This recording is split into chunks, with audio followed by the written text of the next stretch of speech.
Hello guys, welcome back to the channel again. In today's video I will show you how to fix start menu and search bar not working on Windows.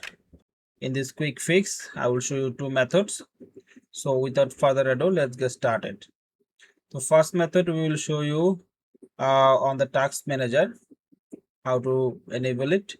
First of all, you need to click on the task bar, right click on it, then select task manager. After that, maximize the window, then find the Windows Explorer on the list, right click on it, and then select restart. This will often fix the bug on the system and let you enable the search bar.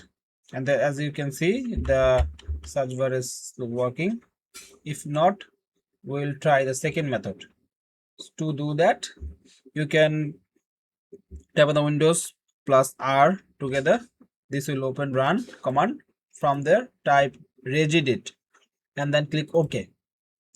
This will open the register editor. From there, you can find the H key classes root. You can right click on it and select permission. After that, here you can find various options. Just click on add from the security option.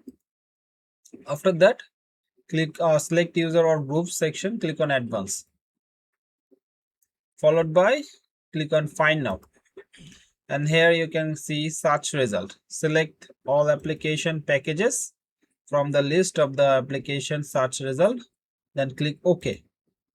And as you can see, this is the selection completely, then click OK. And now on the permission for HKey classes root section, select this and check the box read to allow, then click apply and OK, followed by OK to complete the process.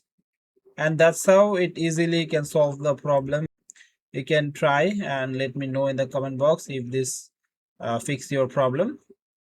And that's it for today's video. Thanks for watching, and I will see you in the next one.